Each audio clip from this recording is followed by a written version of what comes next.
से यह बड़ा शब्द आते हुए सुना, अब हमारे परमेश्वर का उद्धार और सामर्थ्य और राज्य और उसके मसीह का अधिकार प्रकट हुआ है। क्योंकि हमारे भाइयों पर दोष लगाने वाला जो रात दिन हमारे परमेश्वर के सामने उन पर दोष लगाया करता था, गिरा दिया गया है। वे मेमने के लहू के कारण और अपनी गवाही के वचन के कारण उस पर जयवंत हुए, और उन्होंने अपने प्राणों को प्रिय न जाना, यहाँ तक कि मृत्यु भी सह ली। आमीन। प्रभु का धन्यवाद। अंत के दिन सिर पर हैं, आपदाएं बड़ी होती जा रही हैं। सही है। और ये शैतानी शासन ग्रीक कलीसियाओं पर अत्याचार बढ़ाता जा रहा है। हाँ। ये रोशनी होने से पहले का घना अंधेरा है। यही प्रभु के आने के लक्षण हैं। आमीन। हमारे जिले में बहुत से भाई बहनों को गिरफ्तार कर जेलों में डाल दिया गया है। इतने तनाव में हम सब लोग डरे और सहमे हुए हैं, लेकिन हमें प्रभु के वादे पर भरोसा है। उसका दिन लगभग आ चुका है। आमीन। हमें प्रार्थना करनी चाहिए, अंत तक डटे रहना चाहिए, विजय गवाही देकर प्रभु का इंतजार करना चाहिए। आमीन। हम अंत के दिनों के लोग निश्चित ही प्रभु के लौट आने का स्वागत करेंगे। आमीन। प्रभु का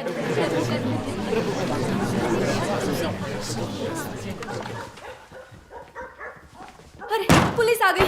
हाथ से पीछे बैठो, हिलना मत, कोई गड़बड़ी नहीं। हमने क्या किया? जबान बंद, तमीज से। हमें जाने दो। हमारी आस्था ने कौन सा कानून तोड़ा है? हिलो मत, अपना हाथ अपने सर पर रखो। छोड़िए मुझे, कोई कानून नहीं। तमीज से लगाओ उन्हें। सब पीछे करो।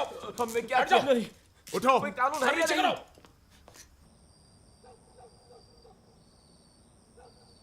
तुम्हारी इतनी हिम्मत, यहाँ सुसमाचार प्रचार करने आते हो? हम तुम्हें दिखाते हैं, कमीना कहीं का। रखेगा विश्वास? सुसमाचार, विदेशी धर्म। उठा इसे। बोल, तुझे बाइबल कहाँ से मिली? बोलता है क्या नहीं? हाँ? लानत है। इसे मत मारिए। क्यों कर रहे हैं? हाँ, और हमने कोई कानून थोड़ी तोड़ा है। तमीज में रहो। ये क्या कर रहे हैं? आप मार क्यों रहे हैं? क्यों मारे उसे? अच्छा, क्यों? क्योंकि तुम विश्वासी हो। मैं विश्वासियों के साथ यही करता हूँ। और कानून का क्या? और क्या रहा है बे? विश्वास रखने की हिम्मत कैसे हुई? विश्वासियों के साथ यही होता है, तमीज से पेश आओ। रखेगा विश्वास? तेरी इतनी हिम्मत, विश्वास रखने की हिम्मत कैसे हुई? विदेशी धर्म अपनाएगा? विदेशी धर्म? बोल, अब रखेगा विश्वास? हाँ, बोल ना। वैसे तेरे में दम तो बहुत है। हाँ, बोल, आज तुझे ठीक कर दूंगा। बोल, तेरी हिम्मत कैसे हुई? मार ही डालोगे क्या? क्या कर रहे हो? समझ जाएगा। ये गैर कानूनी है। तुम हम पर हाथ क्यों उठा सकते हो? मर जाएगा। हमारी आस्था झूठी है, आप ये कैसे कर सकते हैं? छोड़ दो उन्हें। गैर कानूनी है। आप ऐसा क्यों कर रहे हैं? इंसानियत है या नहीं? रुक जाइए। तुझे जेल जाना है? क्या कर रहे हो तुम हमारी लोग? आस्था तुझे जेल जाने की खुजली मची है? जाओ।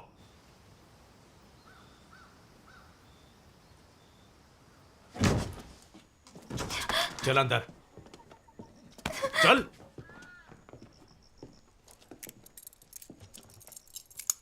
मुझे घर जाना है। घर? जरा रुक। तेरी माँ पैसा उधार लेने गई है। अगर वो 200 युआन नहीं लाई तो तुझे यही रहना पड़ेगा।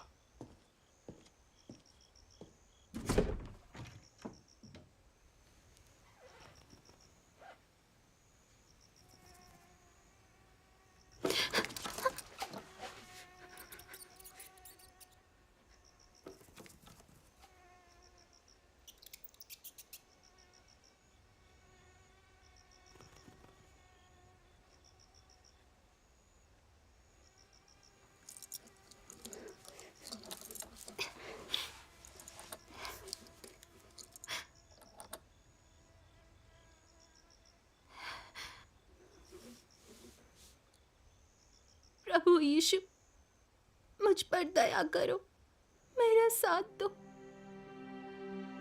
1988 में जब मैं 13 साल की थी तो शाओवे गांव की संगति सभा के दौरान मुझे हिरासत में ले लिया गया। मैंने एक दिन 2 रातें छोटे से कमरे में डर डर कर बिताई। उस वक्त सभा करने या सुसमाचार साझा करने पर लोगों को गिरफ्तार करके गलियों में घुमाया जाता था और कठोर सजा दी जाती थी। मुझे कभी समझ नहीं आया। हम लोग तो अच्छे इंसान बनकर सही मार्ग पर चलना चाहते थे, फिर सरकार हमें सताती क्यों थी? कम्युनिस्ट पार्टी को विश्वासियों से इतनी नफरत क्यों है? मेरे मन में इस तरह के सवाल अक्सर आते रहते थे।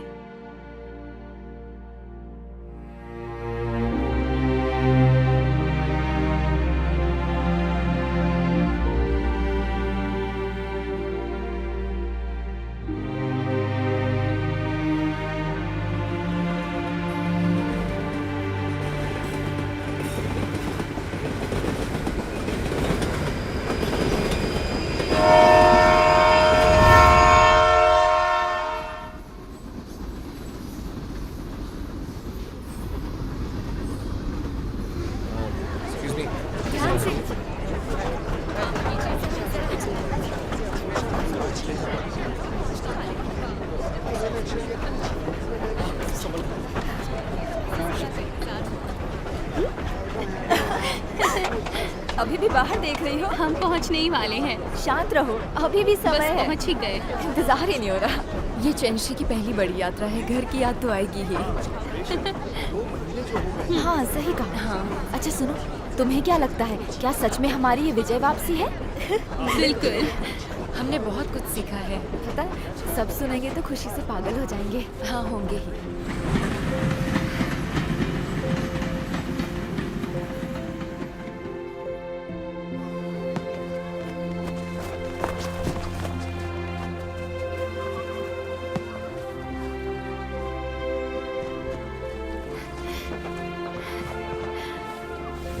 मॉम, डैड, शिनहुए, तुम आ गई? मॉम डैड कहाँ हैं? सभा के लिए तैयार हो? ओह, इसमें तुम क्या लेकर आई? अभी बताती हूँ। बहुत खुश लग रही हो। मॉम, मैं आ गई। ठंड से जम गई होगी ना तुम? नहीं, उत्तर पूर्व कैसा है? वहाँ बहुत ठंड है। चेंशी, तुम्हें देखकर अच्छा लगा। हेलो शिनहुए। तुमने उन उपदेशों से बहुत कुछ सीखा है ना? मैं आप सबके लिए खुशखबरी लाई हूँ। क्या है? क्या है बताओ? आओ बताती हूँ। आओ आओ आओ। हमारे लिए क्या लाई हो? लड़की थी ना? जोश में हो, क्या है? हाँ, बताओ ना क्या? ये देखो। पवित्र आत्मा की वचन। आत्मा की वचन। आत्मा की वचन। ये तो बहुत अच्छा किया ये तुमने जो पवित्र इसे ले आत्मा आई। ने बोले हैं। पवित्र आत्मा पढ़ते हैं।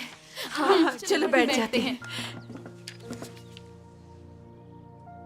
स्तुति सियोन तक आ गई है और परमेश्वर का निवास स्थान प्रकट हो गया है। सभी लोगों द्वारा प्रशंसित महिमा मंडित पवित्र नाम फैल रहा है। सर्वशक्तिमान परमेश्वर, ब्रह्मांड का मुखिया, अंत के दिनों का मसीह, वह जगमगाता सूर्य है जो पूरे ब्रह्मांड में प्रताप और वैभव में ऊंचे पर्वत सियोन पर उदित हुआ है। आमीन। विजयी राजा अपने शानदार सिंहासन पर बैठता है। उसने छुटकारा दिलाने का कार्य पूरा कर लिया है और महिमा में प्रकट होने के लिए अपने सभी लोगों की अगुवाई की है। वह ब्रह्मांड को अपने हाथों में धारण करता है और अपने दिव्य ज्ञान और पराक्रम से उसने अटल सियोन का निर्माण किया है। अपने प्रताप से वह पापी दुनिया का न्याय करता है। उसने सभी देशों और सभी लोगों, पृथ्वी, समुद्र और उनमें रहने वाले सभी जीवों पर और व्यभिचार के नशे में डूबे लोगों पर फैसला सुनाया है। परमेश्वर उनका न्याय जरूर करेगा और वह निश्चित रूप से उन पर क्रोधित होगा। 1991 में हमने गृह कलीसिया में पवित्र आत्मा के कथन सुने। सब लोग बेहद खुश थे और इस खबर को साझा करने के लिए बेचैन थे। हमें हर 1-2 दिन में पवित्र आत्मा के वचन मिलते रहते थे। परमेश्वर के वचनों ने परमेश्वर में आस्था और बाइबल के रहस्यों के बारे में बहुत से सत्य प्रकट किए और हमें सत्य के अभ्यास और जीवन में प्रवेश के लिए मार्ग दिए। हर रोज परमेश्वर के वचन पढ़कर हमें पोषण मिलता था। हम हर वक्त आनंद में डूबे रहते थे।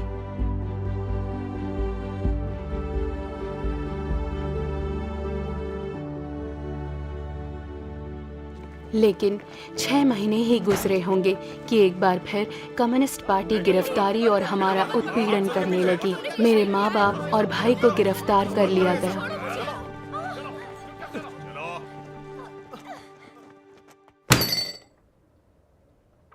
ये किताबें यहां कहां से आई?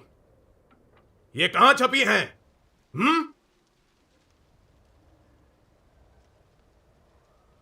कोई जबान नहीं खोल रहा।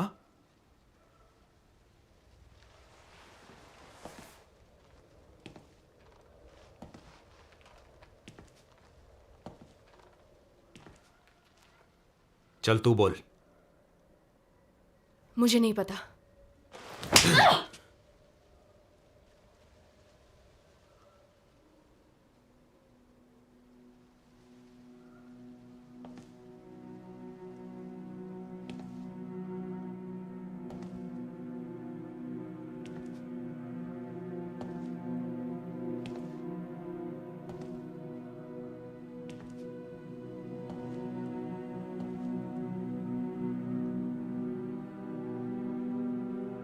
सभा तू बुलाता है ना?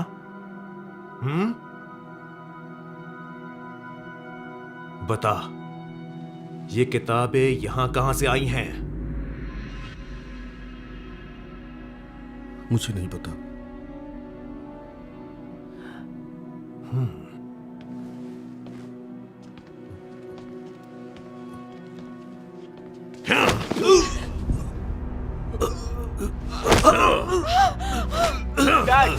मेरे डैड को क्यों मार रहे हैं?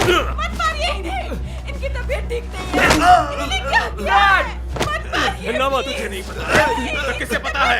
बोल प्लीज बोल।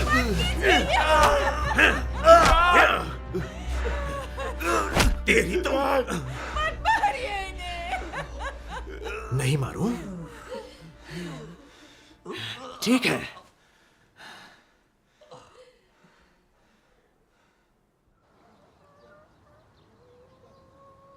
600 युआन जुर्माना। जमानत के तौर पर पुलिस ने हमारा टेप रिकॉर्डर रख लिया है। वो चाहते हैं हम पैसा उधार लें। कैसे कमीने हैं वो लोग। इतना पैसा कौन उधार देगा?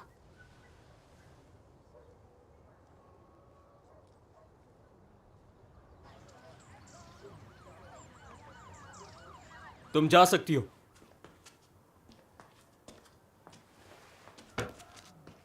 इन विश्वासियों की गिरफ्तारी का सिलसिला जारी रखना पड़ेगा।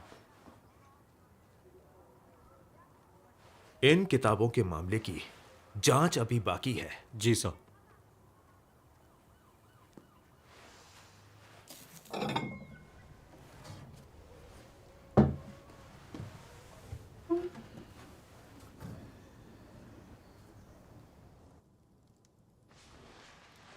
डैड,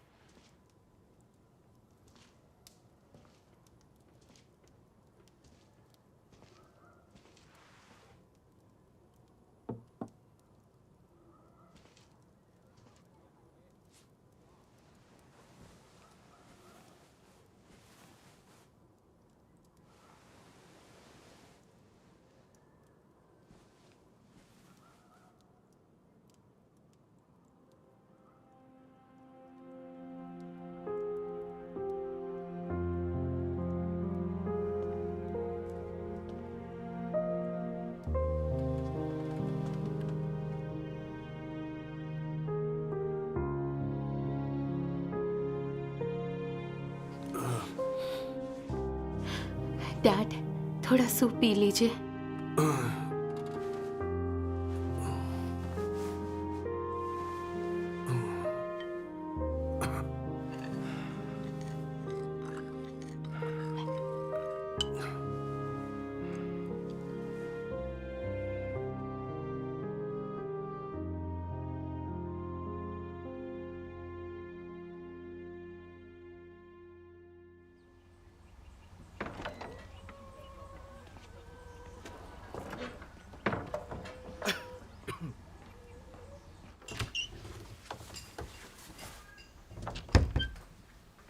चेंशी, तुम्हारा सामान पैक कर दिया है। पुलिस किताबों का असली ठिकाना ढूंढने में लगी है, इसलिए तुम कुछ दिन शिन्यो के घर पर रहना। सब कुछ शांत हो जाए तो वापस आ जाना। रास्ते में संभल के जाना। क्या हो गया? पीछे हटो। अरे ये क्या कर रहे हो? क्या है ये? हिलना मत, एकदम खामोश।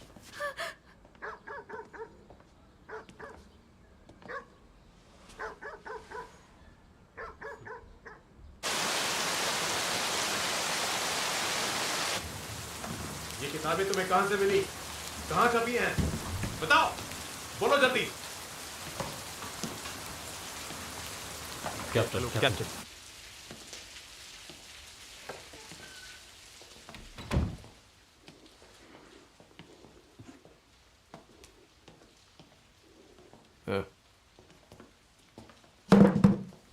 बैठाओ।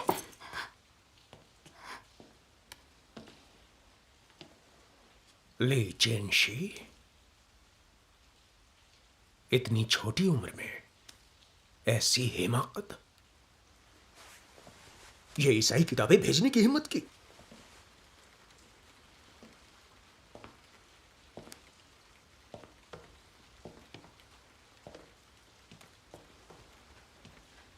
तुम्हें पता है सरकार गृह कलीसियाओं पर सख्त से सख्त कार्यवाही कर रही है, और तुम लोग चुपके चुपके धार्मिक सामग्री छापकर कलीसियाओं को भेजते हो। तुम्हें पता है ये किस तरह का अपराध है? तुम लोग कुपंथ साहित्य का प्रचार करके सरकार को गिराने की कोशिश कर रहे हो। तुम्हें उसके लिए 10 से 20 साल की सजा हो सकती है।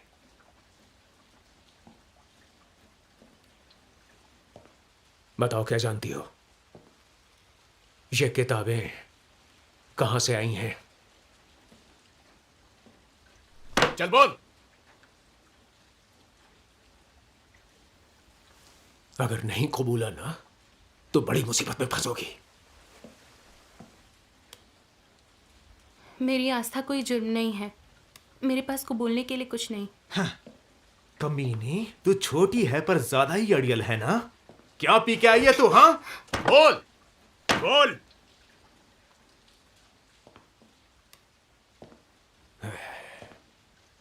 तू सिर्फ 17 की है। हम नहीं चाहते कि तुझे सख्त सजा मिले। अगर तू हमें सब कुछ सच सच बता दे तो हम तुझे घर भेज देंगे। क्या ख्याल है? हम अच्छे इंसान बनना चाहते हैं और परमेश्वर के वचन पढ़ते हैं। सरकार हमें अपने हाल पर क्यों नहीं छोड़ती? आप लोग हम पर जुल्म क्यों करते हैं?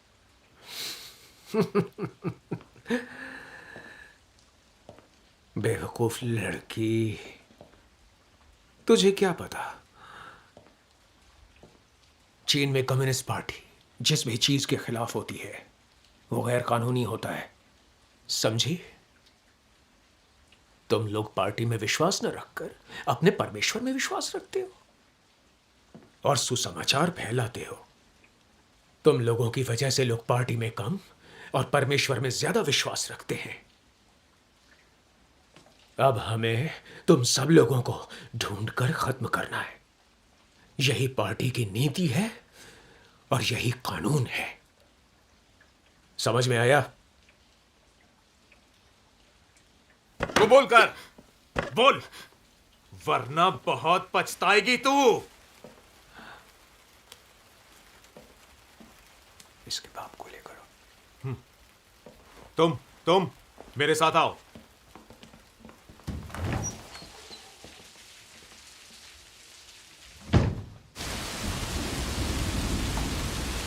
चल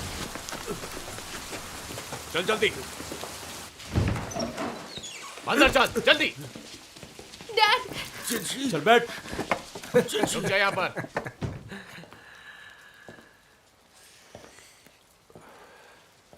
अगर तू नहीं बोलेगी तो तेरा बाप बोलेगा। हाँ?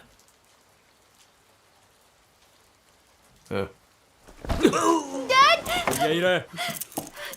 इसका मेरे डैड से क्या लेना देना? उन्हें क्यों मार रहे हो?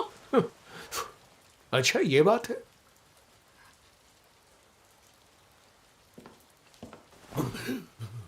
अब बता, तेरी बेटी को वो किताबें कहां से मिली? वो कहां छपी हैं? लानत है। मत मारिए। डैड, तू ये झेल पाएगी?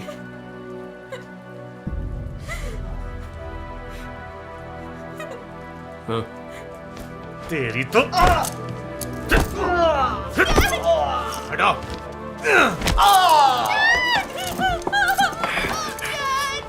बता, बोल, किताबें कहां छपी हैं?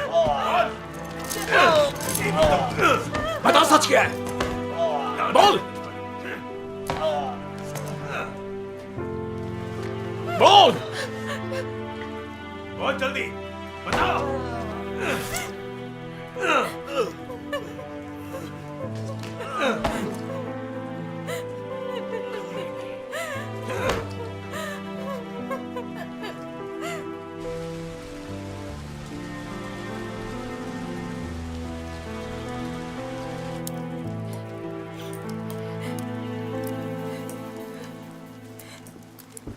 देखो,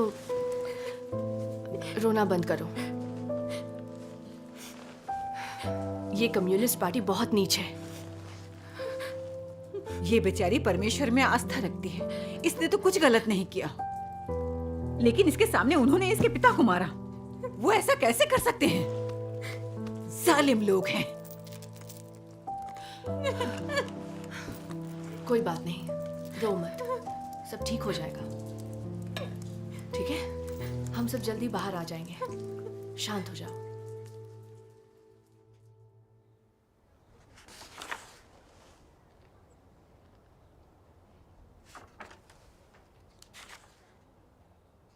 तेरे केस के बारे में हम सब कुछ जानते हैं।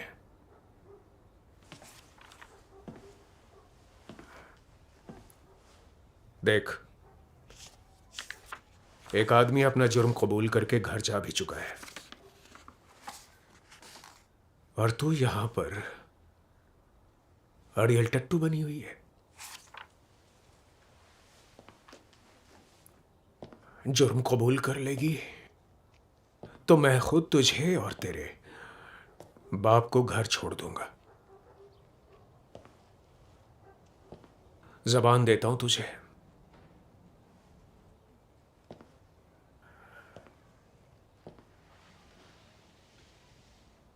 तेरा बाप घर जाएगा या नहीं, अब ये तेरे ऊपर है।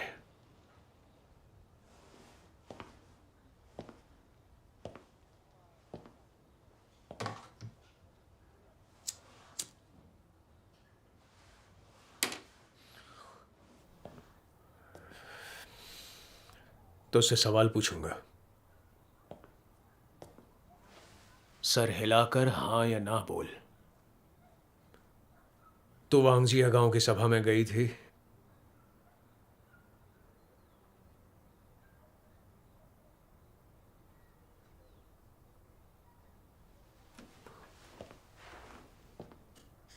उपदेश सुनने उत्तर पूर्व गई थी?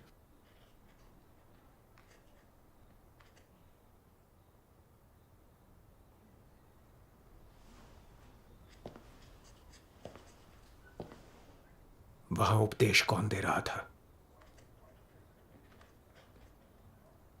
ये किताबें कहां छपी थी? हाँ?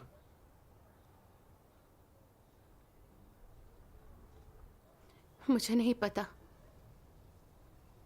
मैं नहीं जानती वो किताबें कहाँ छपी।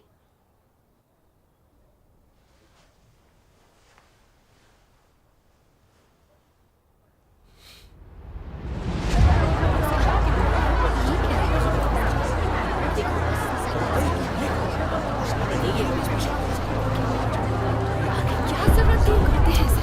और इसके साथ ऐसा क्या बात है? अरे ये भी देखो उसे, इसे तो उसने पहचाना। ये वही लड़की है। देखो वो मेरी सहपाठी है। पागल मत बनो। शादी पार्टी के खिलाफ गए। इन्हें ऐसा नहीं है।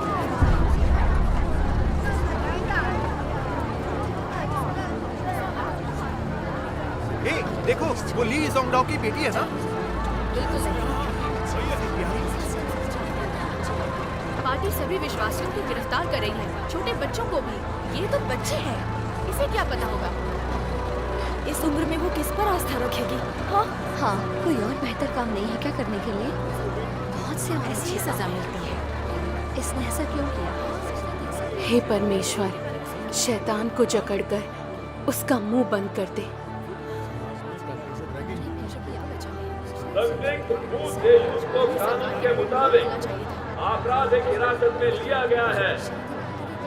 लीजेंसी को कानून के मुताबिक आपराधिक हिरासत में लिया गया है।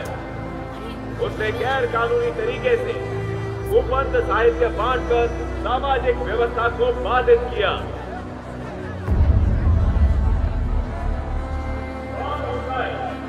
बहुत ही चोरी में शामिल रहा है, इसके बेहतर नतीजे सामने आए हैं।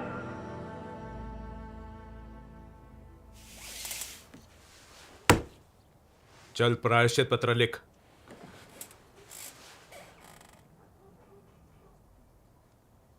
क्या परेशानी है? चलो लिखो।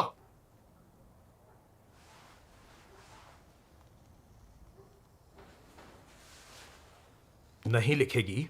हाँ, कम से कम 3 साल का कठोर कारावास मिलेगा, और अगर विश्वास जारी रखा तो उसके बाद 3 साल और। यही गलती दोहराने पर फिर 3 साल। सड़ जाएगी जेल में तू, समझी? लिख, वरना यही सजा भुगतनी पड़ेगी।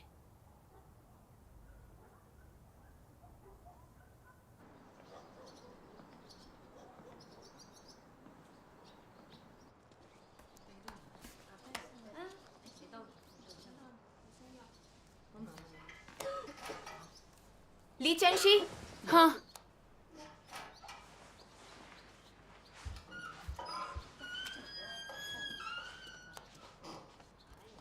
ये लो, तुम्हारे घर से बिछौना।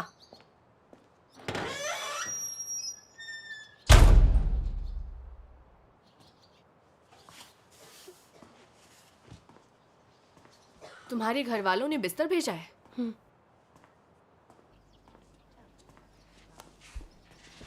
क्या हुआ? इतनी गर्मी में उन्होंने ये मोटी रजाई भेजी। शायद मुझे श्रम शिविर भेजेंगे।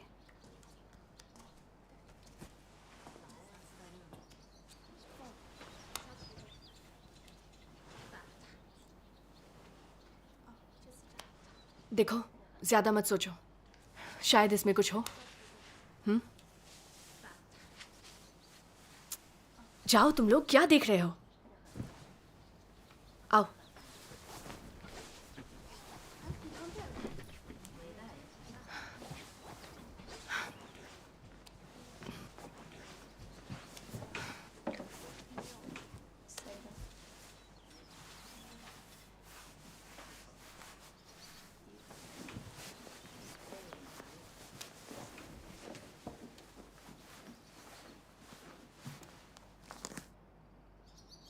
देखो, क्या है उसमें?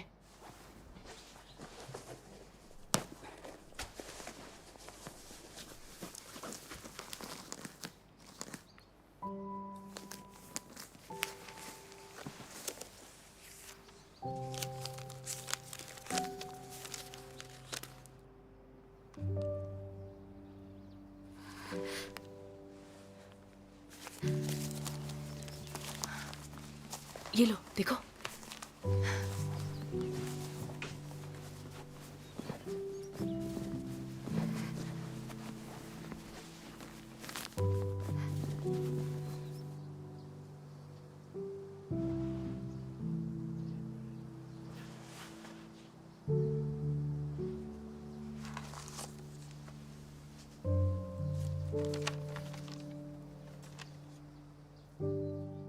निराश ना हो, कमजोर ना बनो।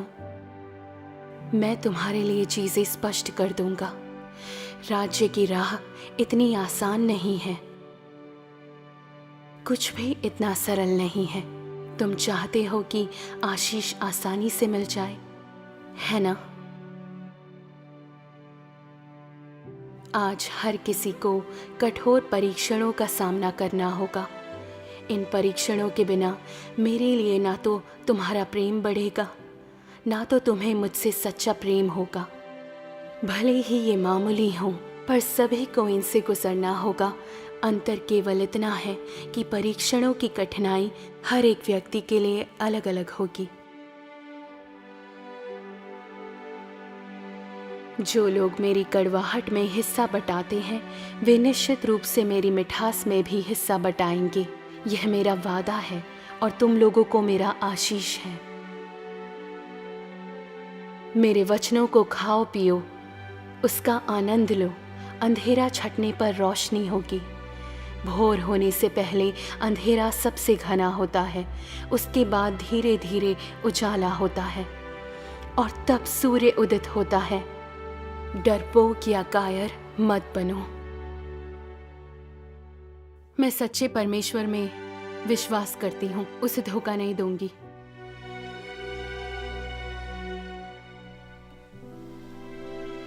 छोटी है पर तेवर बड़े हैं। शायद श्रम शिविर तुझे पसंद आएगा।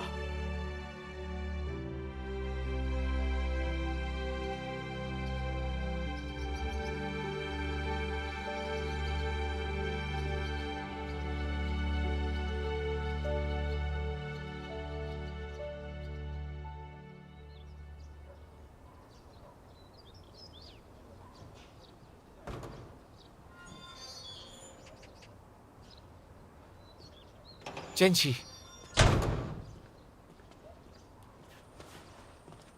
शिनहुए, डैड कहाँ है? वो पहले ही छूट गए। आंटी ने अपनी पहुंच और पैसों के दम पर तुम्हें और डैड को छुड़वा लिया, वरना कठोर श्रम करना पड़ता। चलो घर चलते हैं।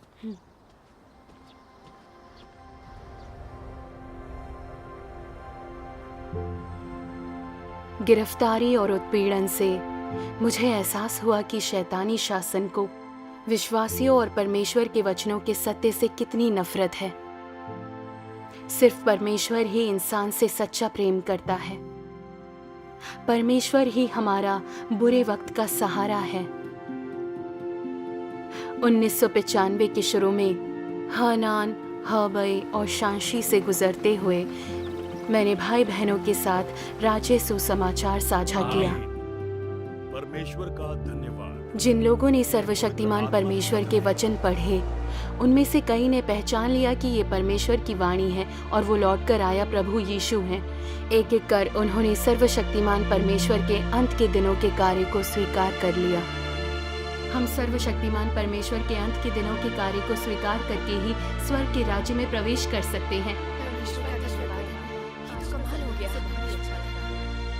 निकल जाओ यहाँ से, नहीं तो पुलिस को बुलाऊंगा। अरे सुसमाचार को नहीं जानते। हमारी आस्था प्रभु और बाइबल में। कम्युनिस्ट पार्टी ने तथाकथित गैर कानूनी कामों पर रोक लगाने के लिए 1996 में देशव्यापी अभियान चलाया। गृह कलीसियाओं में, खास तौर से सर्वशक्तिमान परमेश्वर की कलीसिया में बड़े पैमाने पर गिरफ्तारियां की गईं। आपकी बेटी का उसी साल पुलिस मुझे गिरफ्तार करने मेरे घर गई थी, इसीलिए घर वापस जाने की हिम्मत नहीं हुई। मैं कम्युनिस्ट पार्टी के दमन और गिरफ्तारियों से डरी हुई थी। हम लोग परमेश्वर के प्रति समर्पित होकर उससे प्रार्थना करते, सुसमाचार साझा करते, कर्तव्य निभाते और परमेश्वर के वचनों से प्रेरित होते।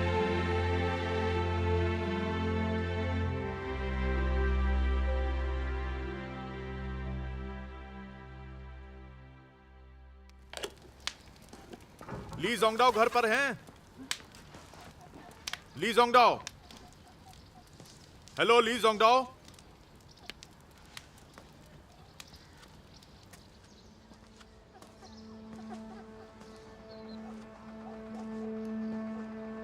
आप जरा जिला अस्पताल आइए। वो किस लिए? एक लाश की शिनाख्त करनी है। कैसी लाश? किसकी लाश? किसकी लाश है वो? ये सब क्या हो रहा है? तुम्हारी बेटी मर चुकी है। क्या कहा?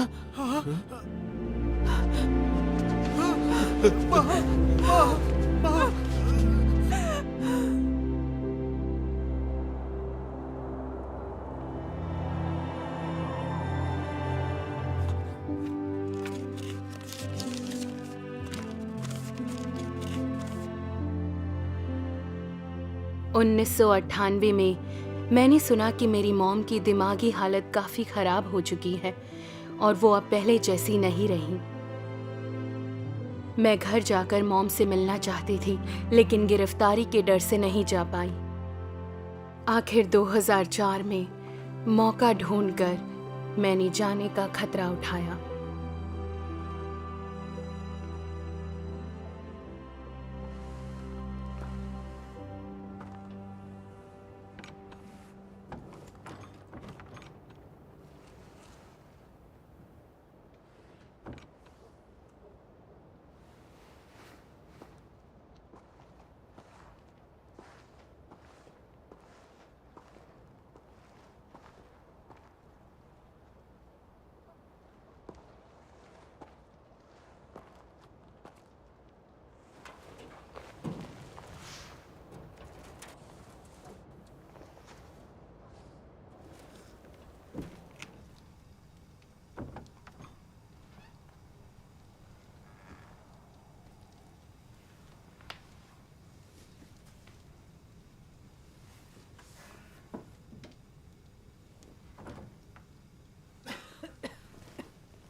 डैड,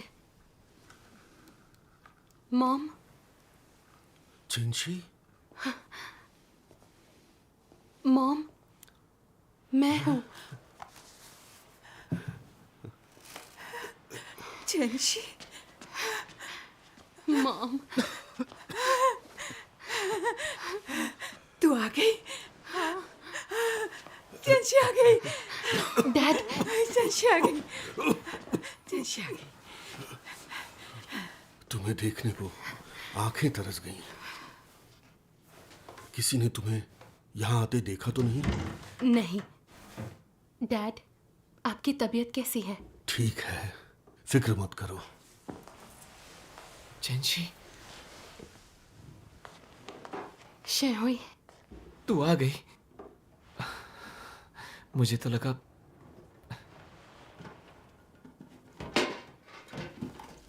मॉम, क्या देख रही हो?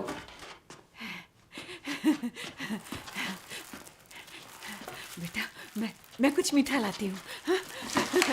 मॉम, ये मैं ले लूंगी। ये लेना, कुछ तो ले ले। मॉम, थोड़ा सा खा ले। हाँ? मैं तेरे लिए अंडे फ्राई करके लाती हूँ, तुझे पसंद है ना? मॉम, रहने दो। काफी रात हो गई है, पड़ोसी उठ जाएंगे। चुपचाप बनाऊंगी, बिल्कुल चुपचाप। मॉम, रहने दो। मॉम, कोई बात नहीं, इन्हें करने दो। चेंशी को फ्राई अंडे बहुत पसंद है। मेरी बेटी को फ्राई अंडे बहुत पसंद है। हाँ।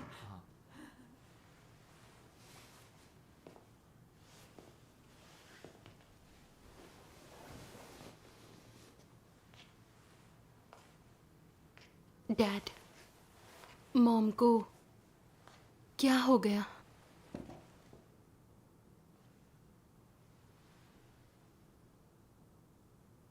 जब से तुम गई हो तब से कम्युनिस्ट पार्टी हम पर नजर रख रही है।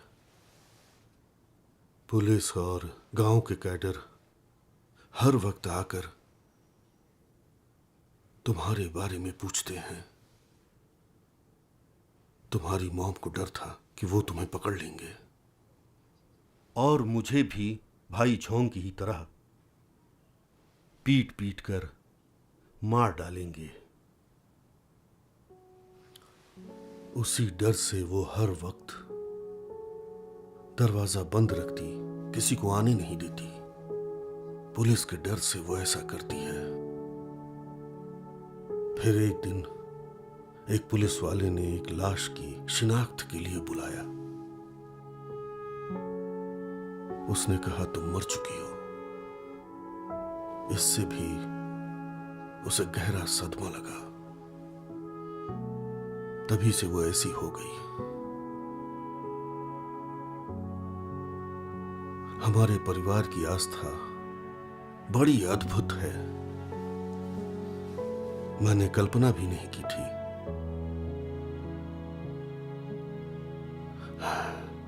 चलो कुछ और बात करते हैं। तुम्हें ठीक ठाक देखना ही हमारे लिए बहुत बड़ी बात है।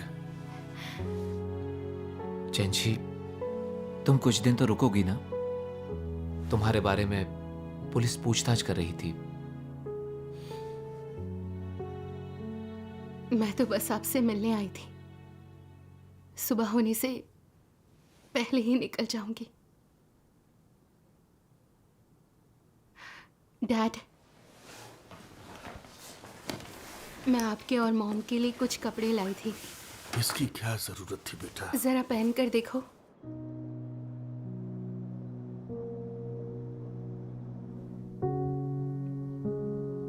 मेरी बच्ची मत जाओ। ठीक है, नहीं जाऊंगी।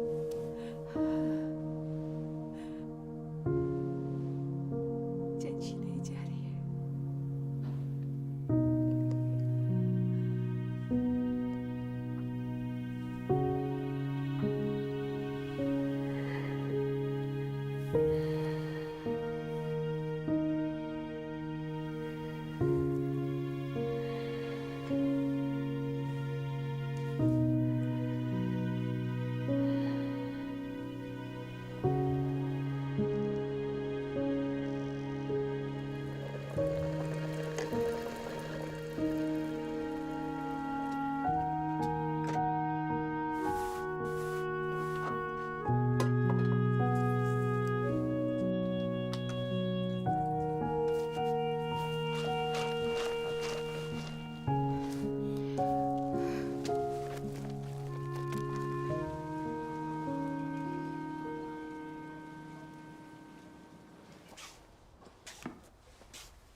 डैड, मुझे जाना होगा।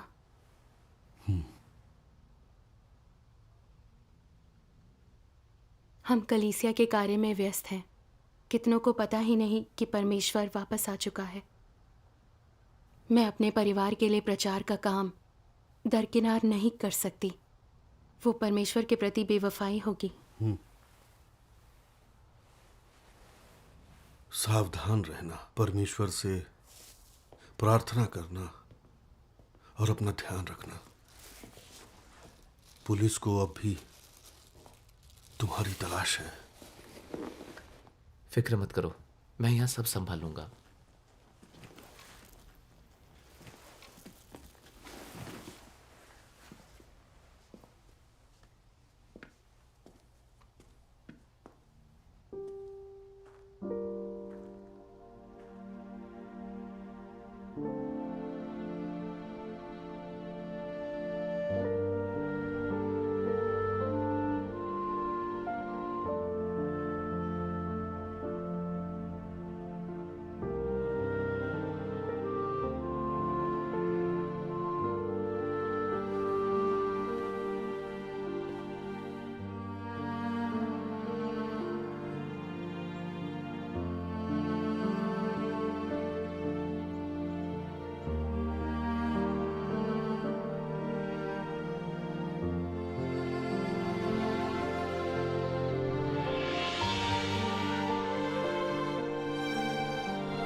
हे परमेश्वर, तुझे तो मेरी कमजोरियां पता है।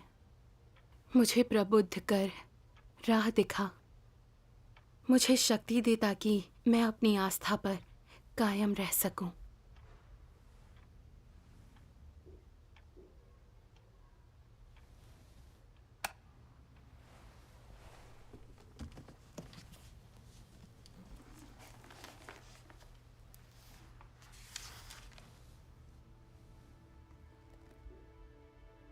पहले ऐसा होता था कि लोग परमेश्वर के सामने अपने सारे संकल्प करते और कहते, अगर कोई अन्य परमेश्वर से प्रेम नहीं भी करता है तो भी मुझे प्रेम करना चाहिए। परंतु अब शुद्धिकरण तुम पर पड़ता है।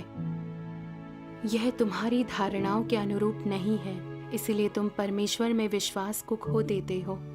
क्या ये सच्चा प्रेम है? तुमने अय्यूब के कर्मों के बारे में कई बार पढ़ा है। क्या तुम उनके बारे में भूल गए हो? सच्चा प्रेम केवल विश्वास के भीतर ही आकार ले सकता है। तुम अपने शुद्धिकरण के माध्यम से परमेश्वर के लिए वास्तविक प्रेम विकसित करते हो। अपनी आस्था से ही तुम अपने अनुभव में परमेश्वर की इच्छा के बारे में विचारशील हो पाते हो, और विश्वास के माध्यम से तुम अपने देह सुख को त्याग देते हो और जीवन का अनुसरण करते हो। लोगों को यही करना चाहिए। यदि तुम ऐसा करोगे तो तुम परमेश्वर के कार्यों को देख सकोगे, परंतु यदि तुम में विश्वास का अभाव है तो तुम नहीं देख सकोगे और तुम उसके कार्यों का अनुभव करने में समर्थ नहीं होगे।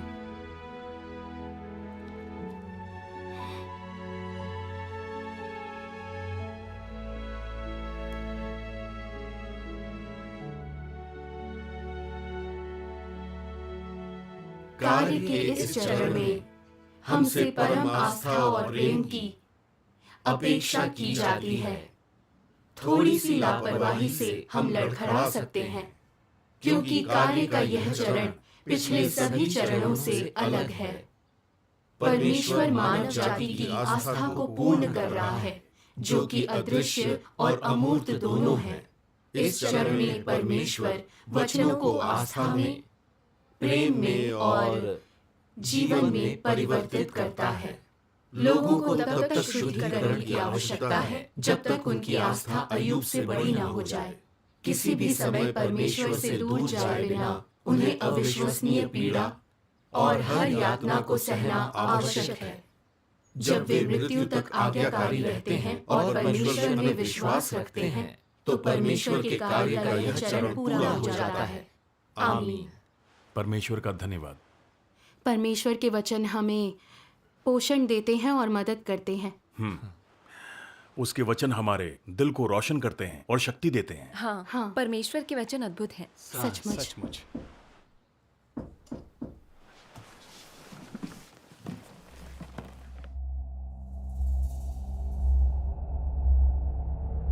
2009 में मैंने फांगजी के नाम से कलीसिया के काम के लिए सिचुआन, आंखुई और शेंडोंग की यात्रा की। उस साल कम्युनिस्ट पार्टी ने सर्वशक्तिमान परमेश्वर की कलीसिया के खिलाफ देशव्यापी अभियान चलाया। जल्दी करो।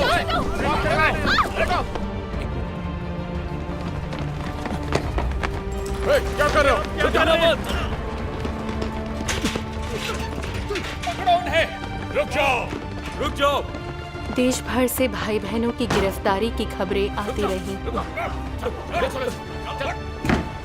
भाई शाओली और बहन यूलिंग जैसे बड़े अगुआ भी गिरफ्तार कर लिए गए। एक विश्वासी के तौर पे इतने बरसों में मैंने इतनी सारी गिरफ्तारियां कभी नहीं देखी थी। पूरे चीन में एक अंधेरी मनहूसियत की भावना पैदा हो गई थी। लगता था जैसे कोई जगह सुरक्षित नहीं है। आतंक के माहौल में दम घुट रहा था। अगस्त महीने में लेनिए शेंडोंग में, जहां मैं सुसमाचार का प्रचार कर रही थी, वहां बड़े पैमाने पर गिरफ्तारियां होने लगी।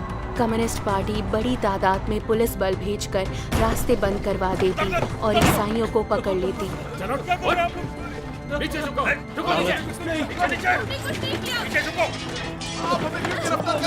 हाथ पीछे।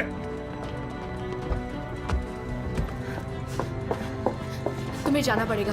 बहन जी और दूसरे लोग गिरफ्तार हो गए। जल्दी करो, वरना तुम शहर से नहीं निकल पाओगी। सब कुछ इतनी जल्दी हुआ कि समझ में नहीं आया कहाँ जाऊं। शेंडोंग और जियांगसू में गिरफ्तारियां हो चुकी थी। अब कम्युनिस्ट पार्टी का पूरा ध्यान हनान पर था। मुझे खबर मिली कि यूनान, गुइजो और सिचुआन में भी हालात ठीक नहीं हैं। मैं बस एक ही जगह जा सकती थी। रूटीन चेक, आईडी दिखाओ।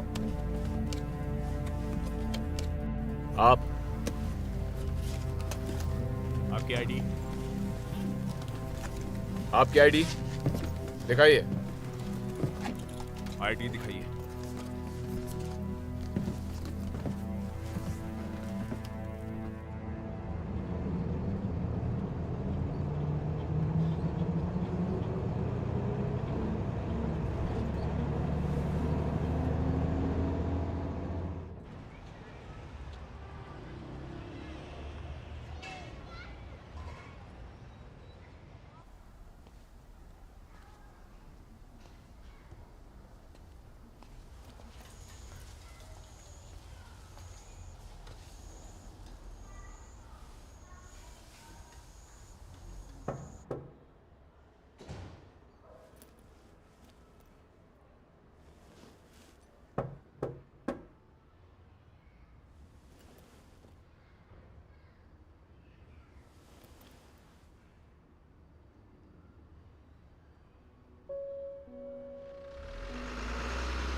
परमेश्वर, मुझे राह दिखाओ। कहाँ जाऊं मैं, कुछ समझ नहीं आ रहा।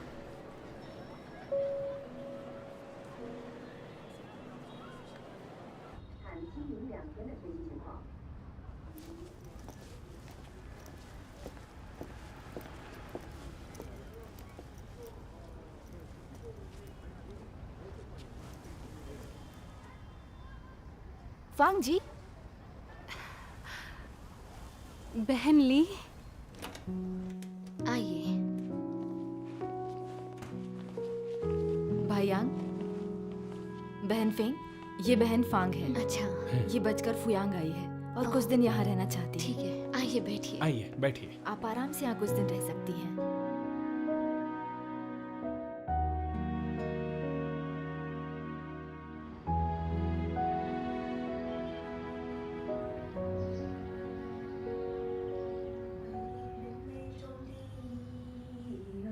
作为金钱基督徒中的一员。 भजन सीख रही हैं? बहन फैंग, क्या आप इसे बहन लियू को देकर उनसे इसे जल्दी से जल्दी सुजू भेजने को कह सकती हैं? बिल्कुल। याद कर लिया? करीब करीब। चलिए मिलकर गाएं। ठीक है।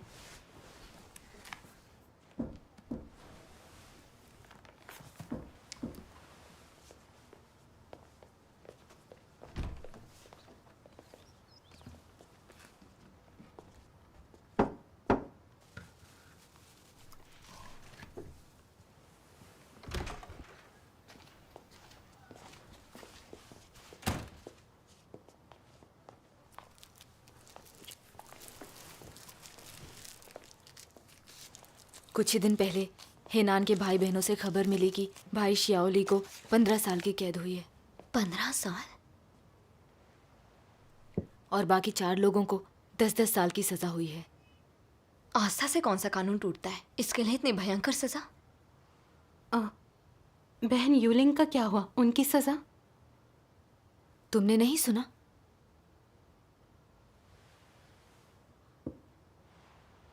बहन यूलिंग को पुलिस ने पीट पीट कर मार डाला। पीट पीट कर मार डाला?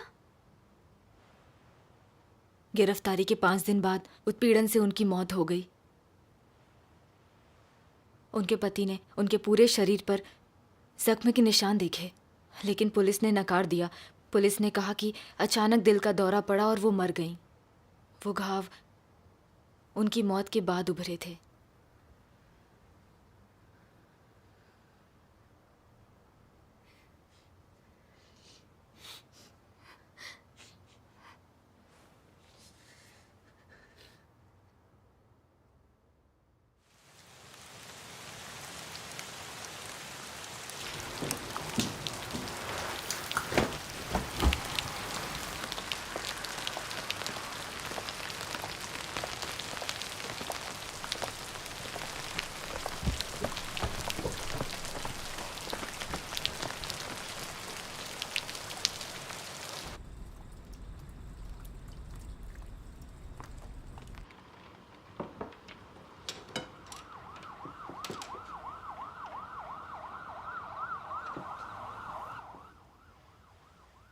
मॉम वो खत देखकर अभी तक आई क्यों नहीं?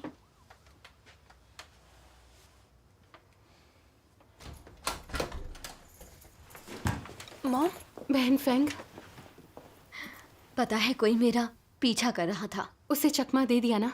हाँ दे दिया। अब यहाँ रहना सुरक्षित नहीं है। हमें इसी वक्त यहाँ से निकलना होगा। हम लोग मेरी बहन के पुराने घर में रह सकते हैं। ठीक है। जल्दी करो, अपना सामान बांध लो।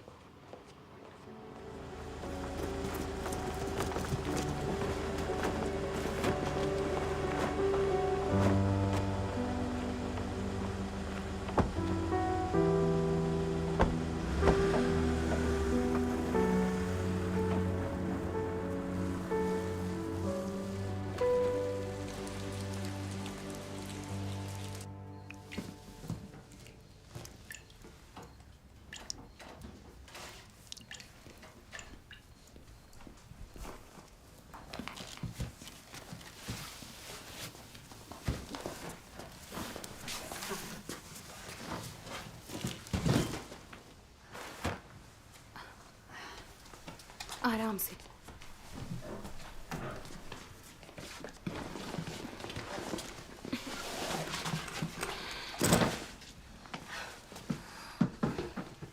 इस साल हमने बहुत ज्यादा जगह बदली हैं।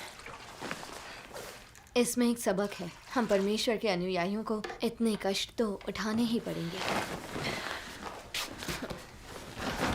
हमेशा एक तरह का डर लगा रहता है। बाहर कोई हलचल सुनते ही मेरे दिल की धड़कन बढ़ जाती है। लगता है पुलिस आ रही है। सपने में भी पुलिस ही दिखाई देती है।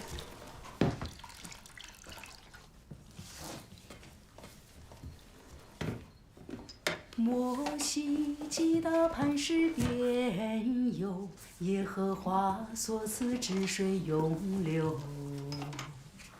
那是因为他的心，因为他的心。大卫能鼓瑟弹琴，赞美耶和华。而且心中充满欢喜，那是因为他的心。约伯丢掉了满山的牛羊，失去了万贯家产，浑身长疮，那是因着他的心。他能听见耶和华的声音，看见耶和华的荣耀，那是因着他的心。彼得能跟随耶稣基督，是因着他的心。他能为神钉十字架，有荣耀见证，也是因着他的心。约翰看见人子荣耀的形象，是因着他的心。看见末世的异象，更是因着他的心。那些所谓的外邦的众百姓，之所以获得神的启示，获得神的启示，神已重返肉身，做工在人中间，也是因着他们的心，因着他们的心。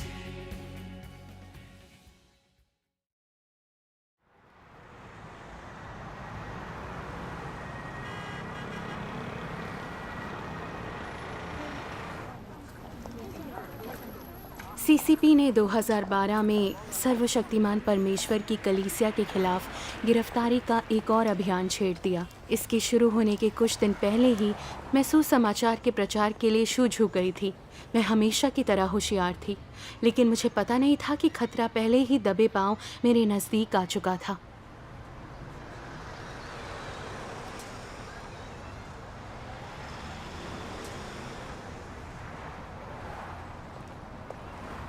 डैडी,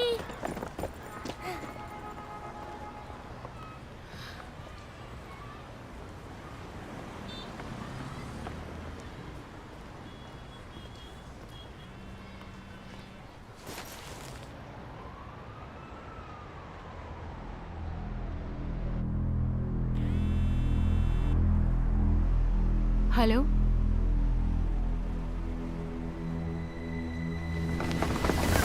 हिला मत, चल। बैठ अंदर। ये क्या कर रहे हो? चुप, चल।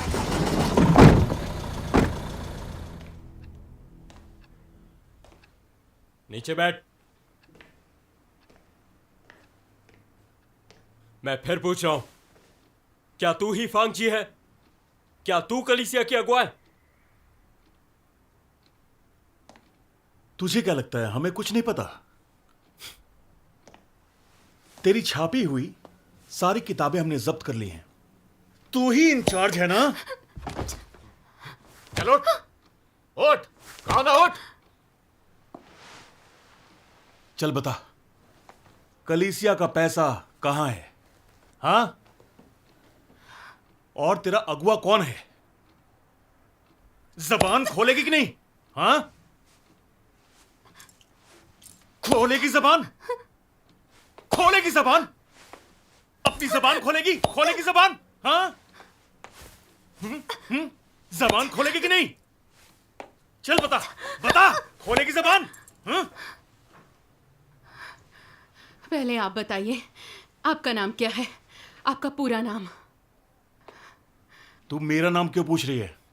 आप मुझसे पूछताछ कर रहे हैं, तो क्या मैं आपका नाम नहीं पूछ सकती? तेरी तो। चल खड़ी हो। बहुत टेढ़ी है, खड़ी हो। कुछ सुनाई नहीं दे रहा? बहुत से पुलिस वालों ने कोशिश की, लेकिन मुझसे कुछ नहीं उगलवा सके। और अधिक पूछताछ के लिए उन्होंने मुझे नानजिंग भेज दिया।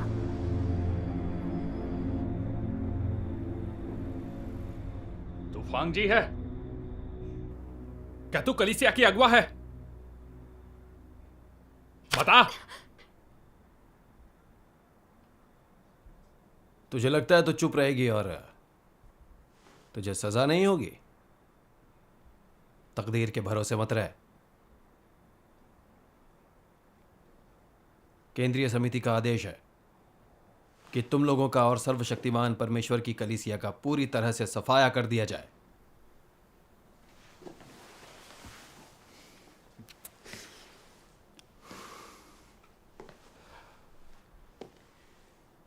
आस्था से चिपका रहना ना सिर्फ तुझे सीधा जेल तक पहुंचा देगा, बल्कि तेरी जान भी ले सकता है। इस लायक है तेरी आस्था?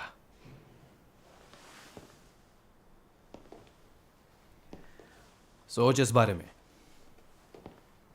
यहां चीन में पार्टी का अनुसरण करके ही जिंदा रहा जा सकता है। परमेश्वर में विश्वास करने का विकल्प है ही नहीं।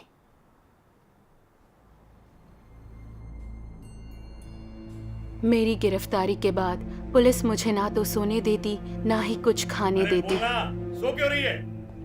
सोना नहीं है। 3 दिन और 3 रातों की यातना से मैं जर्जर हो चुकी थी।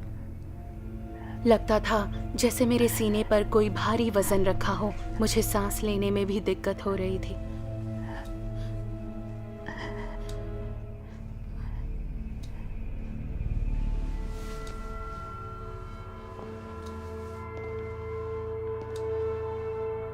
मैं तुझे 30 मिनट और देता हूं। अगर तू नहीं बोली तो इतना सोच लेना कि हम शराफत नहीं दिखाएंगे।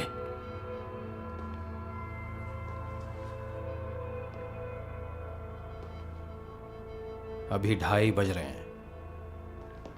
तेरे पास 3 बजे तक का वक्त है।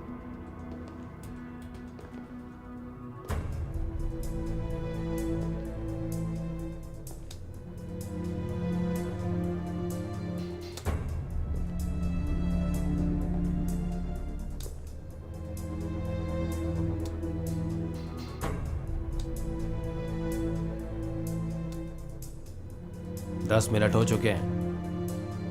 कुछ सोचा इस बारे में?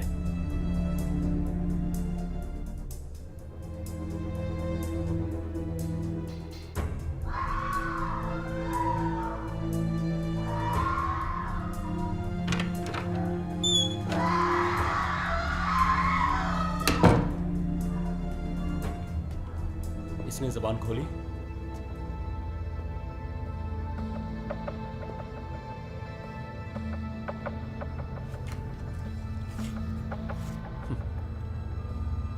बीस मिनट।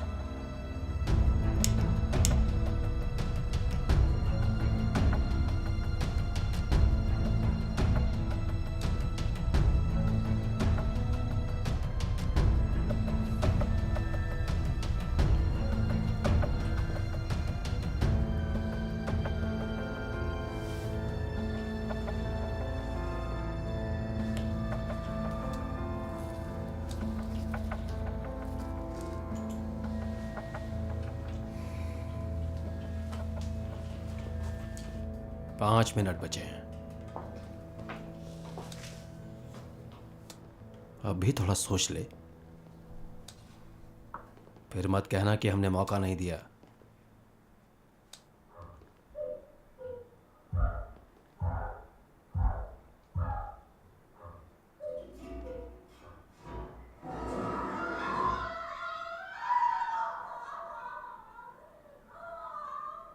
परमेश्वर, पता नहीं ये लोग मेरे साथ क्या करेंगे।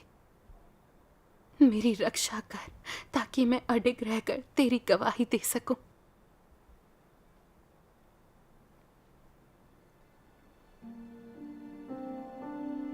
अब वो समय है जब मैं तुम्हें परखूंगा। क्या तुम अपनी निष्ठा मुझे अर्पित करोगे? क्या तुम ईमानदारी से मार्ग के अंत तक मेरे पीछे चलोगे? डरो मत। मेरी सहायता के होते हुए कौन इस मार्ग में बाधा डाल सकता है?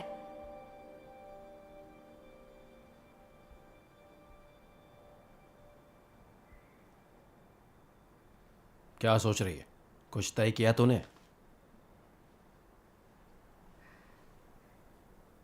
मैंने कुछ गलत नहीं किया। कौन सा जुर्म कबूल करूं? कमीनी, बहुत ढीठ है।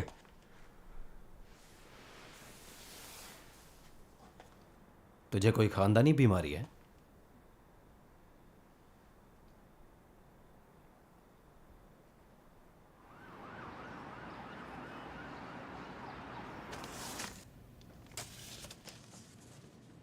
इसे दिल की गंभीर बीमारी है। हम इसे यहाँ नहीं रख सकते। ठीक है, सिर्फ 1 हफ्ता रहेगी, मरेगी नहीं। चल।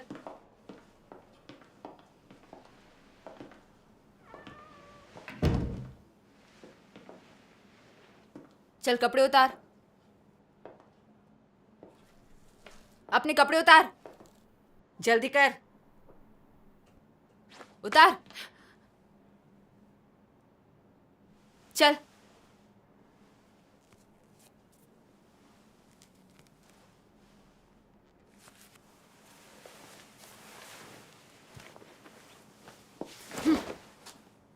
ये भी उतार। चल उतार।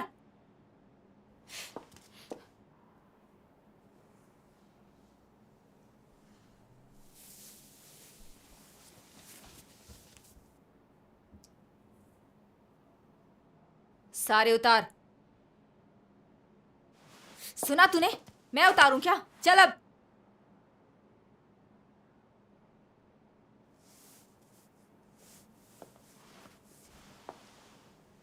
हाथ खोल, टांगे फैला, घूम जा। कहा ना घूम।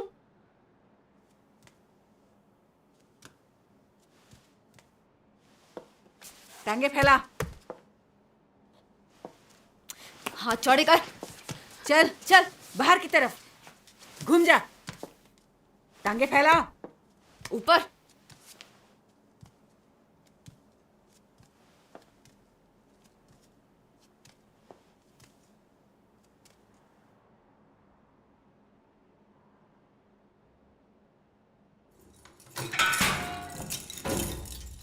चल अंदर। चल जा।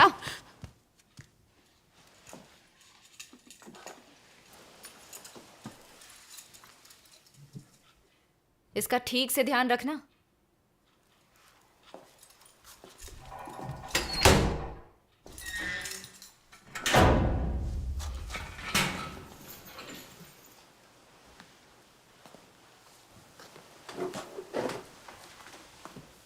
क्या किया है तूने? यहाँ कैसे आई? परमेश्वर में आस्था। परमेश्वर में आस्था। वैसे परमेश्वर है कहाँ? बोल ना। वो कहाँ है? चल कपड़े उतार। पर क्यों? तलाशी लेनी है। उन्होंने ले ली है।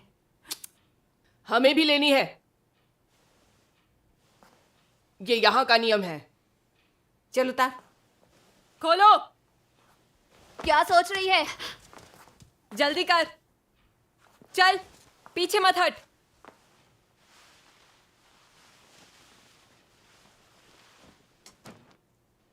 जल्दी नहीं होता तुझसे? सब उतार, जल्दी कर। तू अपनी हरकतों से यहाँ आई है, समझी? अरे चल।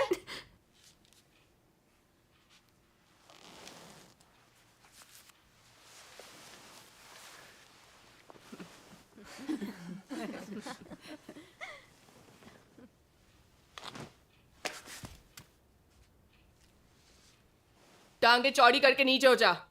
नीचे। मुझे माहवारी है। जबान मत चला, जल्दी कर। कहा ना नीचे बैठ। सुना नहीं?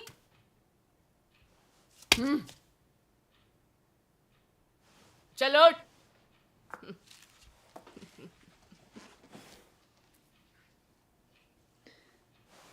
नीचे। ऊपर।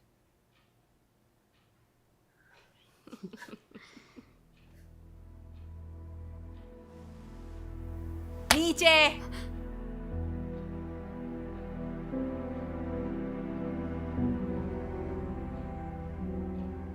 चल ऊपर। नीचे। ऊपर।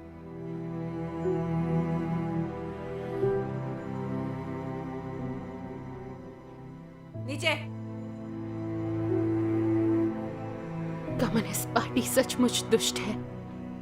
वो जानवरों से भी बदतर है। उसकी निंदा होनी चाहिए।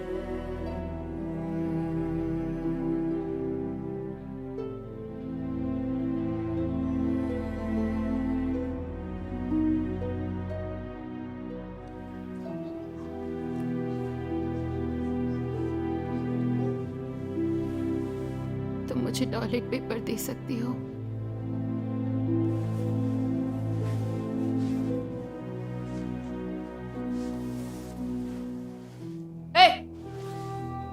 मैंने कहा ना, कोई उसकी मदद नहीं करेगा, सुना नहीं?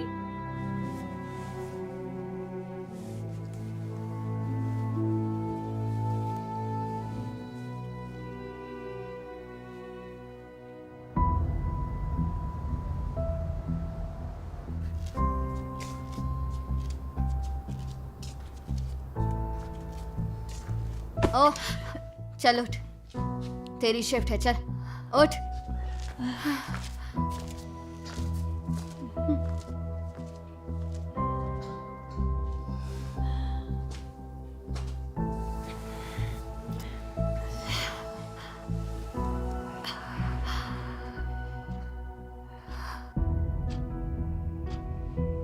बंदी गृह में पहले ही दिन मेरी दिल की बीमारी के बावजूद मुझे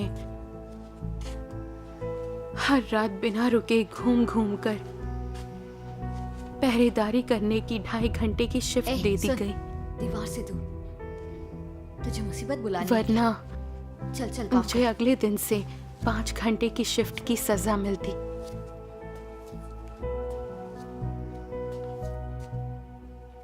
वहां मुझे एहसास हुआ कि कैसे एक एक दिन एक एक साल के बराबर लगता है।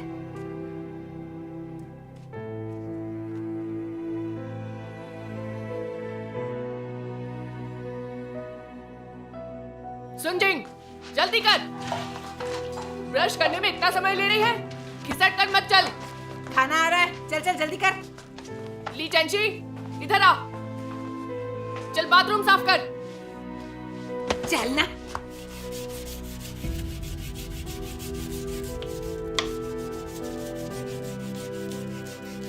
ऐसे रगड़ा जाता है क्या? चल अंदर हाथ घुसा, साफ कर। अंदर और अंदर।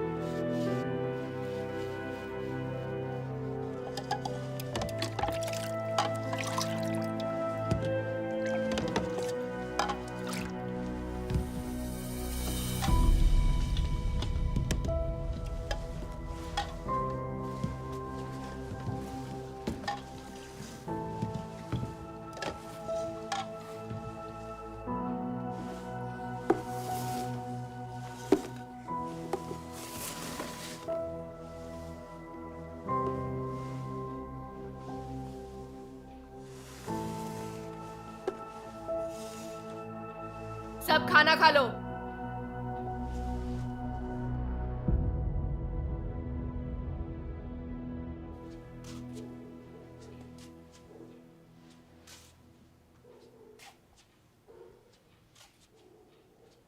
मुझे टॉयलेट जाना है। हाँ, मुझे भी। क्या और किसी को जाना है? मुझे जाना है। चल जा।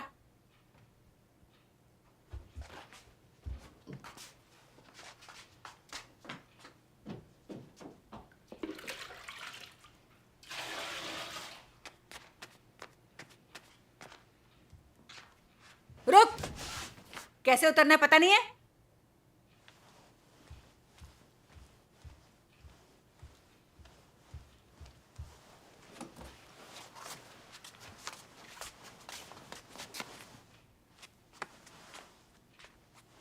समय खत्म हो गया, अब बाद में जाना। जगह पे जा। घूर क्या रही है? समझ में नहीं आया? इसने कहा ना वापस जा।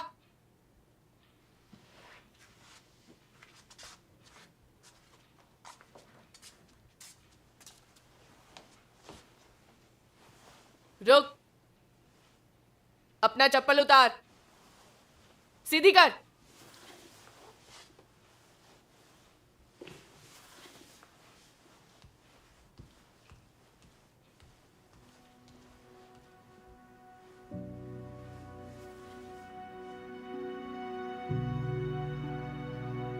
वहां ना कोई आजादी थी और ना ही इज्जत।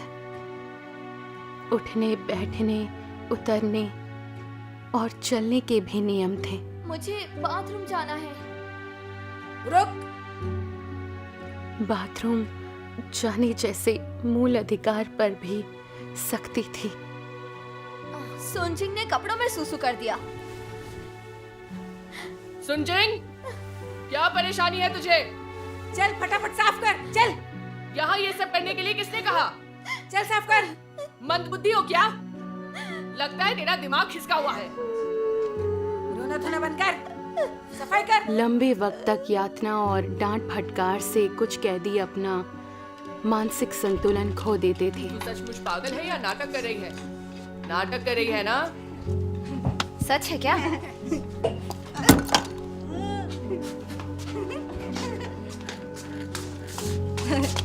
ये ले, चल खा। थोड़ा सा और ले।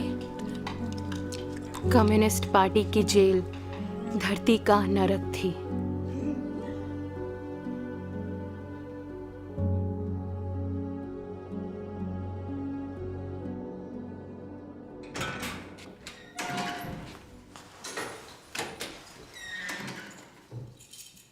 ली चैनशी, वो बाथरूम में है।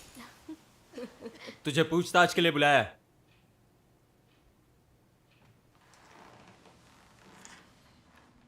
ली चैनशी, हमें तेरे घर वालों के बारे में सब खबर है। तू फांग जी है क्या? तू परमेश्वर को धोखा देने, यहूदा बनने के डर से हमें कुछ बताना नहीं चाहती है ना? तेरे कलीसिया के दोस्तों को कह दिया है कि तूने हमें सब बता दिया। अब जब तू बाहर जाएगी तो उन्हें तेरी कोई जरूरत नहीं होगी। तू तो हर तरफ से गई। तेरा मामला खास हो गया है। हम तुझे जितने दिन चाहें जेल में रख सकते हैं। जरा इन बातों पर सोच। सुना कि नहीं? बंदी गृह में शुरू के 3 महीनों में मुझसे रोज सवाल जवाब होते थे। कभी कभी तो सुबह से लेकर शाम तक। चल बोल। मुझ पर हर वक्त उनकी धमकियों और लालच का भयंकर दबाव रहता था। कभी कभी तो डर के मारे मुझे सीने में खिंचाव सा महसूस होता और दिल में दर्द होता। सवाल जवाब के अलावा वो लोग मुझे हर रोज कम्युनिस्ट पार्टी का महिमा मंडन करने वाले वीडियो दिखाते और पूछते मैंने क्या सीखा। ये मेरे लिए एक अलग तरह का उत्पीड़न था। 18वीं राष्ट्रीय कांग्रेस देखकर तूने क्या सीखा बता? मुझे कुछ नहीं कहना।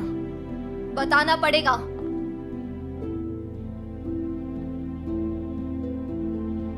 मैं चाहती हूँ कम्युनिस्ट पार्टी कानून की इज्जत करे, हमें आस्था की आजादी दे और ईसाइयों की गिरफ्तारी बंद करे। तेरी जबान जरूर खुलेगी, याद रखना। तू बता। सर्दियां शुरू हो गईं। हर दिन पहले से ज्यादा ठंडा होता और मेरी कैद के दिन भी पहले से ज्यादा मुश्किल होते गए।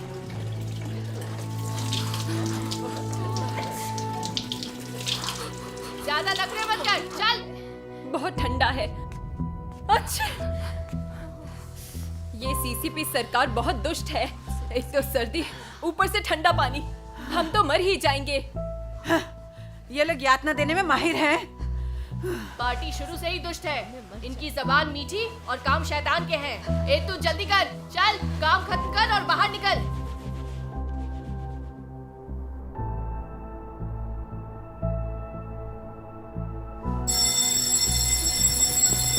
उठो उठो उठो उठो, जल्दी करो।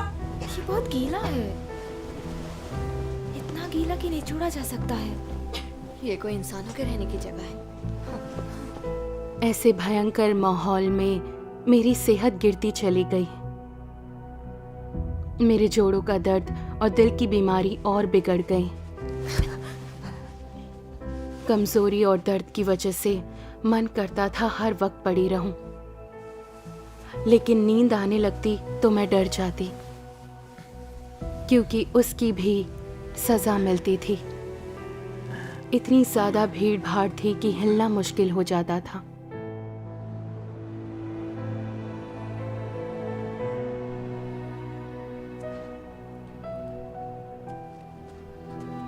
चल उठ, तेरी शिफ्ट है, जल्दी कर।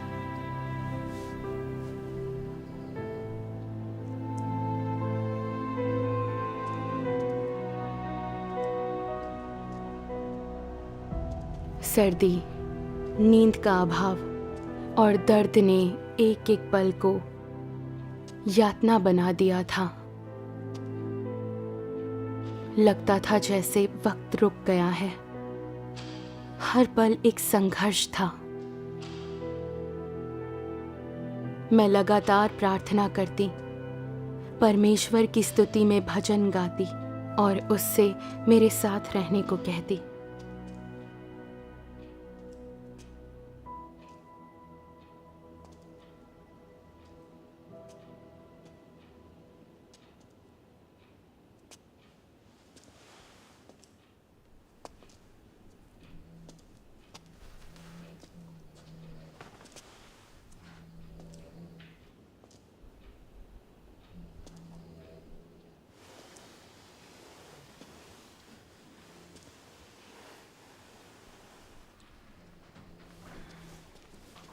क्या हुआ? तुम ठीक तो हो ना? सुनो, उठो। ली चैंशी के सीने में फिर दर्द हो रहा है। उसकी तबीयत ठीक नहीं है। गार्ड को बताऊं क्या? गार्ड कुछ नहीं करेगी। तू अपनी ड्यूटी कर। नींद खराब कर दी।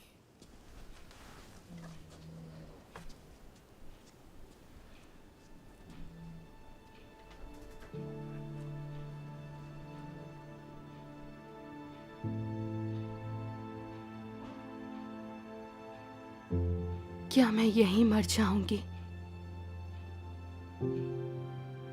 परमेश्वर, मेरा जीवन तेरे हाथों में है। अगर मैं मर भी गई तो भी मैं तुझे धन्यवाद दूंगी और तेरा गुणगान करूंगी।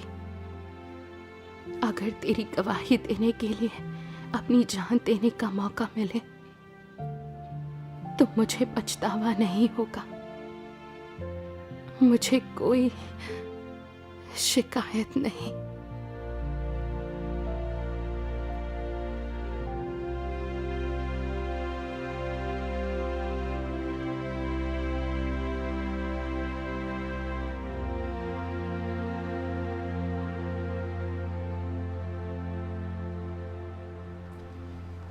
ली चैंशी, मैंने तेरे जैसा जिद्दी इंसान कभी नहीं देखा।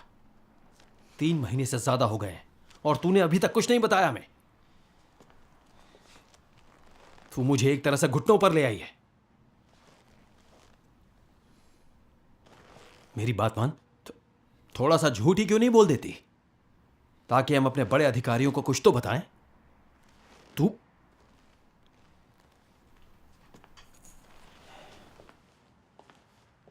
मेरी समझ में नहीं आता सरकार ने सर्वशक्तिमान परमेश्वर के विश्वासियों पर कितनी सख्त कार्रवाई की है। तुम लोगों में इतनी दीवानगी क्यों है? तुम लोग सब त्याग कर परमेश्वर में विश्वास रखने पर अड़े रहते हो। तुम भागते फिरते रहते हो, घर नहीं जा सकते और तुम्हें कोई पैसे भी नहीं मिलते। फिर ये सब आखिर किस लिए?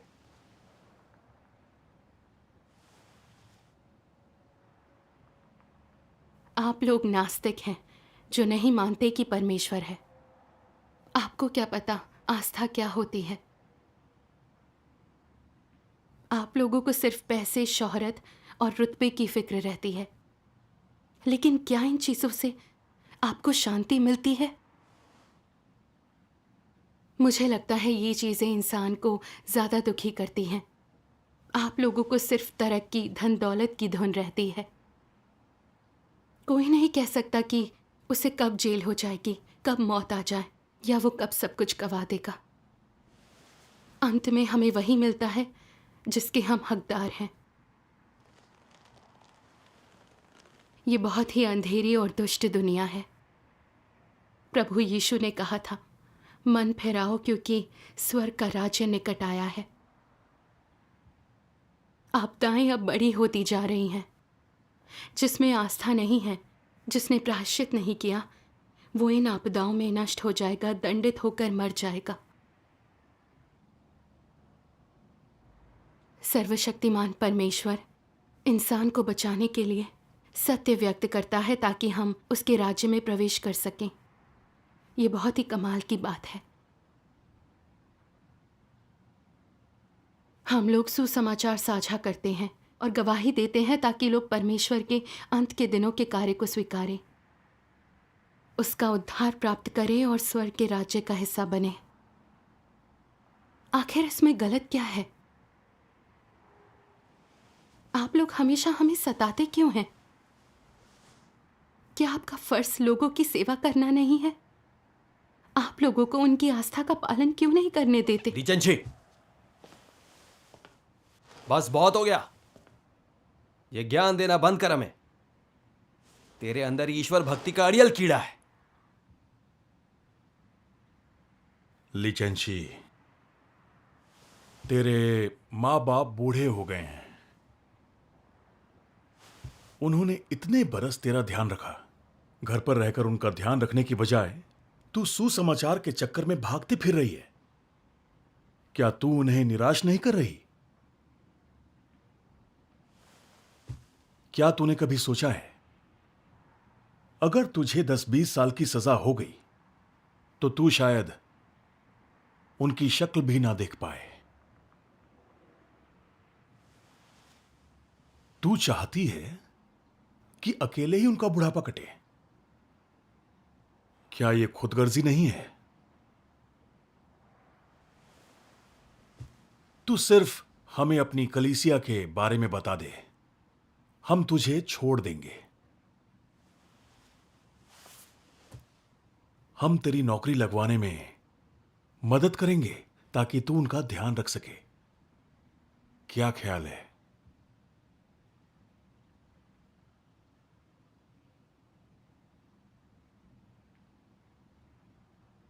तेरह साल की उम्र में एक सभा में जाने की वजह से मैं गिरफ्तार हुई। पुलिस ने मुझे 1 दिन और 2 रातों तक एक छोटे कमरे में बंद रखा। मैं नहीं जानती कि अगर प्रभु मेरे साथ ना होता तो मैं वहां से कैसे निकल पाती। और जब मैं 17 की थी तो परमेश्वर में आस्था रखने के कारण मेरा परिवार जेल गया। पुलिस ने लगातार पूछताछ की और यातना दी। मार खा खा कर मेरे डैड को एक आंख से दिखना लगभग बंद हो गया। उन्होंने डैड को मेरे सामने भी पीटा ताकि मैं उन्हें कलीसिया के बारे में सब कुछ बता दूं।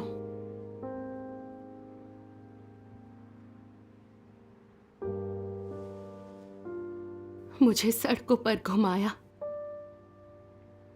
अनगिनत लोगों ने मेरा मजाक उड़ाया और अपमान किया। अगर परमेश्वर ने मुझे शक्ति ना दी होती तो मेरी जैसी कम उम्र की लड़की ऐसा अपमान और दर्द आखिर कैसे सह पाती। पुलिस की मार खाकर मेरे डैड की सेहत बिगड़ गई। घर के हालात खराब हो गए। 2 वक्त की रोटी के लिए हमें बहुत संघर्ष करना पड़ा।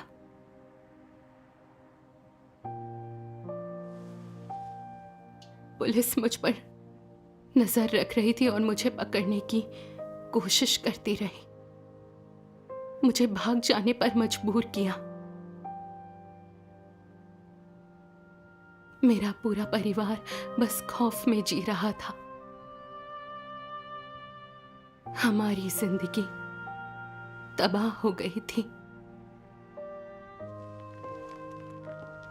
और जब मैं 23 की हुई तो स्थानीय पुलिस ने मेरे घर वालों को मेरी मौत की झूठी खबर दी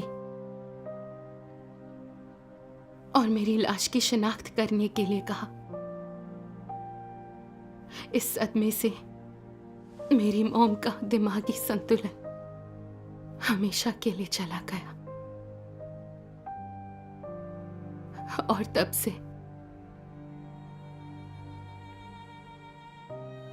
वो पहले जैसी सामान्य नहीं रही।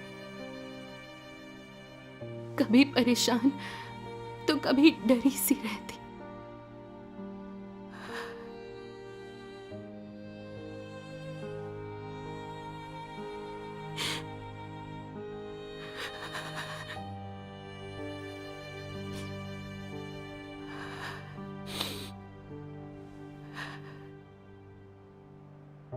घर की सारी जिम्मेदारियां मेरे भाई के कंधों पर आ गई।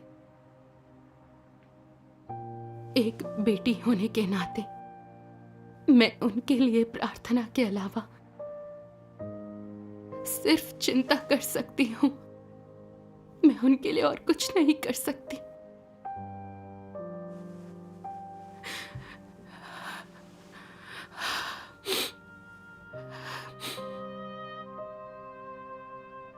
स्थानीय सरकार और पुलिस छुट्टी के दिन भी हमारे घर पर नजर रखती थी, सिर्फ मुझे पकड़ने के लिए।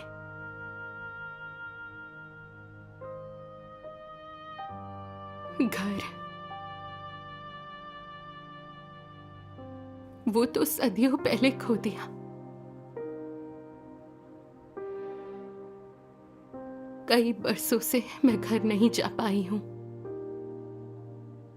अगर मेरे साथ परमेश्वर का मार्गदर्शन, सुरक्षा और आस्था ना होती, अगर परमेश्वर के घर के भाई बहनों का सहारा ना होता, तो पता नहीं मेरा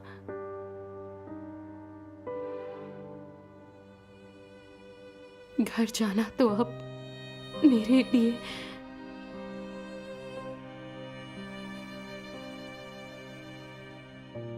दिन में सपने देखने जैसा है।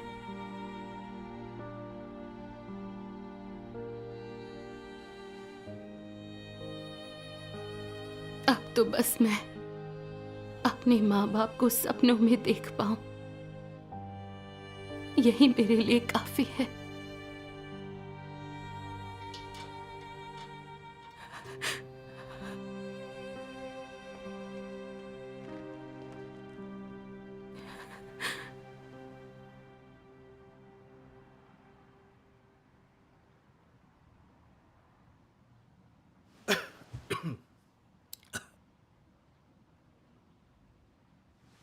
देखो लीचेंशी, हमने ऐसा कुछ भी नहीं किया। वो सब तुम्हारी स्थानीय पुलिस ने किया है। उसका हमसे कोई लेना देना नहीं।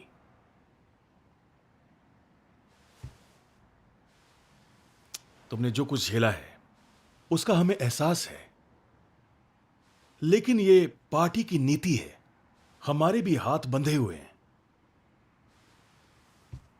एक बात बताओ, क्या तुम सुधार चाहती हो, जैसे सांस्कृतिक क्रांति? मैं जानता हूं सर्वशक्तिमान परमेश्वर के विश्वासी अच्छे और भले लोग हैं। हमें निजी तौर पर तुमसे कोई दुश्मनी नहीं है। अगर तुम्हें नफरत करनी है तो पार्टी से करो।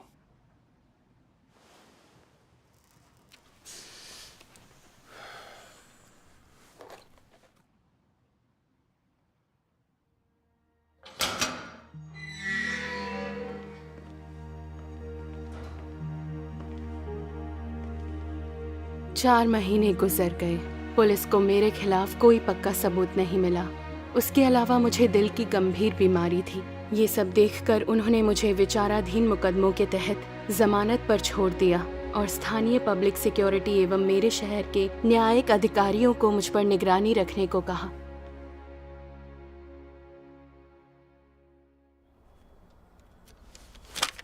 ली चेंशी, घर पहुंचते ही मुझे फोन करना, ठीक है?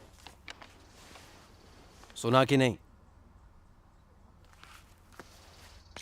तेरा केस अभी भी चल रहा है। जैसे ही हमें कलीसिया में तेरी भूमिका और काम के बारे में पता चल जाएगा, तुझे फिर घसीट लाएंगे। तू चाहे दुनिया के किसी भी कोने में छिप जाए, हम तुझ तक पहुंच ही जाएंगे। अब जा। चलो।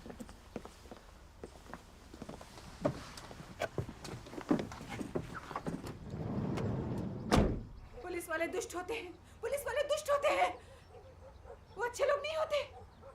निकल जाओ, निकल जाओ। पुलिस वाले दुष्ट होते हैं। निकलो यहाँ से, निकल जाओ। पुलिस वाले दुष्ट होते हैं। निकलो, निकलो यहाँ से, निकलो यहाँ से। ली चेंशी, जमानत पर हो तो ये ना सोचो कि सब ठीक है। और याद रखना कि तुम हमारे खास निशाने पर हो। तुम्हें हर महीने वक्त पर पुलिस स्टेशन आना होगा। तुम ना तो आस्था रख सकती हो, ना सभाओं में शामिल हो सकती हो, और ना ही सुसमाचार साझा कर सकती हो। तुम यहाँ से कहीं नहीं जा सकती। क्या मुझे कोई आज़ादी नहीं है? अच्छा, तो तुम्हें आज़ादी चाहिए। हमें तुम जैसे ईश्वर भक्ति के कीड़ों पर नजर रखनी है। मैं तुम्हारी जांच पड़ताल के लिए आती रहूंगी। अगर हमें पता चला कि तुम आस्था का अभ्यास या गुप्त रूप से सुसमाचार साझा कर रही हो, तो तुम 8 साल के लिए अंदर जाओगी, समझ गई? सुना तुमने?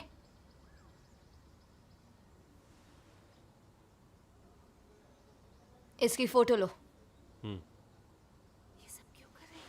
किस लिए कर रहे हैं? ताकि ये भी जहाँ जाए इस पर नजर रहे। नहीं, चुप हो जाओ, आ रही है। आप लोग इस पर नजर रखकर सरकार की मदद करो। ठीक है।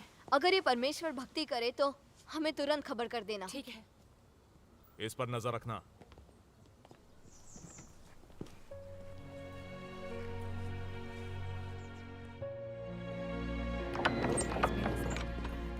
अरे बाहर जा रही हो?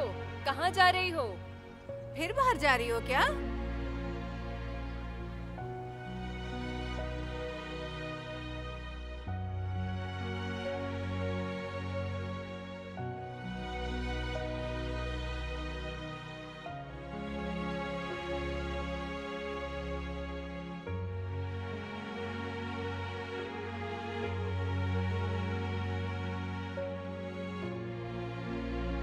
सर्वशक्तिमान परमेश्वर, तुझे तो सब पता है जो मैं झेल रही हूँ।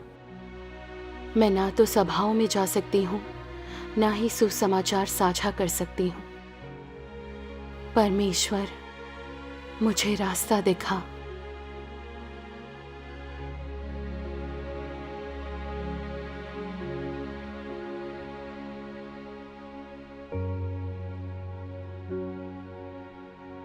बायून जिले में कुछ ईसाइयों के सच्चे मार्ग में रुचि है और वे सर्वशक्तिमान परमेश्वर के वचन पढ़ना चाहते हैं। हमें कुछ लोगों को वहाँ भेजना चाहिए। कुछ दिन पहले कुछ भाई बहन वहाँ सुसमाचार साझा करने गए थे, लेकिन एक पादरी ने पुलिस से शिकायत कर दी। हमें ध्यान से आगे बढ़ना पड़ेगा और जानकार लोगों को भेजना होगा। तुमने सही कहा। भाई वांग और बहन जाओ, गिरफ्तार हो गए। 2013 में जब मैं ग्वांगडोंग में सुसमाचार साझा कर रही थी तो कम्युनिस्ट पार्टी ने गिरफ्तारी का एक और अभियान चलाया। अकेले 25 सितंबर को ही 200 कलीसिया सदस्यों को गिरफ्तार कर लिया गया। 2014 में कम्युनिस्ट पार्टी ने सर्वशक्तिमान परमेश्वर की कलीसिया के खिलाफ 100 डेज बैटल नामक भयंकर राष्ट्रव्यापी अभियान चलाया। ईसाइयों की गिरफ्तारी के लिए बहुत सारे पब्लिक सिक्योरिटी अधिकारियों, सशस्त्र पुलिस बल और स्थायी अधिकारियों को भेजा गया। अनेक भाई बहनों को बंदी बना लिया गया। कुछ को सजा हुई, कुछ को पीट पीट कर मार डाला गया और कुछ के अंग निकाल लिए गए। कबूल करो, रुकना मत, कबूल करो। चीन में हर जगह भय व्याप्त है। ईसाइयों को गिरफ्तार किया जा रहा है। पूरे चीन में ईसाइयों पर कम्युनिस्ट पार्टी के आतंकी शासन का साया मंडरा रहा है।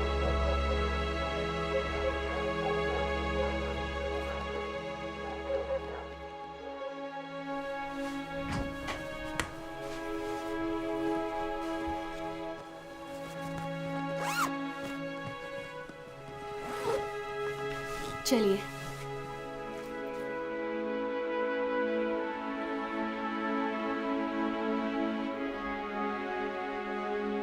हे परमेश्वर, मेरी रक्षा करो ताकि मैं इस डरावने दौर में मजबूत और बहादुर बनी रह सकूं और बिल्कुल अंत तक तुम्हारा अनुसरण कर सकूं।